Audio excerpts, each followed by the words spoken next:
Merawat pasien dalam kondisi paling kritis itu, wah, seperti berjalan di atas tali ya. Sangat rumit, apalagi kalau kita bicara soal pasien yang hemodinamiknya nggak stabil.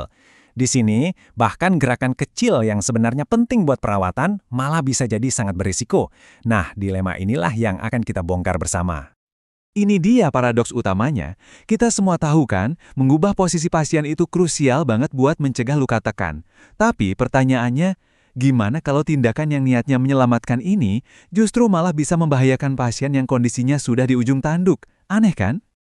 Oke, pertama-tama, mari kita selami dulu lingkungan yang berisiko tinggi ini. Mengubah posisi pasien kritis. Sebuah tindakan yang mutlak diperlukan. Tapi, yaitu tadi, penuh dengan bahaya. Jadi, ini poin kuncinya. Waktu perawat membalikan posisi pasien secara manual, sebuah prosedur standar yang niatnya baik loh, ternyata tindakan itu bisa memicu stres yang luar biasa besar buat tubuh pasien. Ini bukan sekedar gerakan biasa, ini adalah guncangan hebat bagi sistem tubuh mereka yang lagi rapuh. Nah, seberapa signifikan sih stres yang dialami tubuh ini? Para peneliti sudah mengukurnya, dan hasilnya jujur cukup bikin kaget. Coba deh Anda bayangkan, hanya karena satu kali digeser posisinya, denyut jantung pasien itu bisa melonjak antara 5–13 denyut per menit di atas kondisi normalnya. Itu adalah respons stres yang sangat nyata dan bisa langsung terukur. Dan bukan cuma jantungnya aja, tekanan arteri rata-rata, ini indikator kunci seberapa lancar darah mengalir ke organ-organ vital, itu bisa melonjak drastis antara 11–19 unit. Ini perubahan yang gede banget buat tubuh yang lagi berjuang untuk tetap stabil. Nah, ini yang paling mencengangkan. Setelah satu kali gerakan tadi, tubuh pasien bisa butuh waktu sampai 45 menit untuk kembali tenang dan stabil seperti semula. Bayangkan, 45 menit berada dalam kondisi stres tinggi hanya karena satu gerakan. Tabel ini merangkum semuanya dengan sangat jelas. Di satu sisi ada pembalikan manual yang responsnya dramatis. Di sisi lain, dengan pembalikan otomatis yang pelan dan berkelanjutan, hasilnya, menurut penelitian, hampir nggak ada respons stres yang terukur sama sekali. Nol lonjakan, nggak perlu waktu pemulihan. Perbedaannya benar-benar bagai bumi dan langit.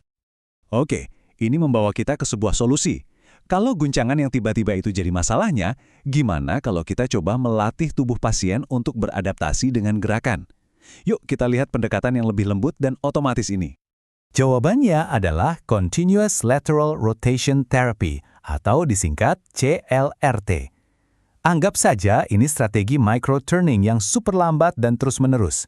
Tujuannya adalah untuk membiasakan sistem kardiovaskuler dengan perubahan posisi secara perlahan, bukannya mengagetkan mereka. Protokolnya sendiri sebenarnya sangat sederhana dan logis kok. Mulainya pelan-pelan banget dengan rotasi yang minimal. Lalu selama 3 jam ke depan, sudutnya dinaikkan sedikit demi sedikit. Dan yang paling penting, sudut maksimalnya harus tetap di bawah 40 derajat. Keamanan nomor 1. Nah, ini penting untuk dibedakan ya. CLRT itu beda dengan yang namanya microshift sesaat.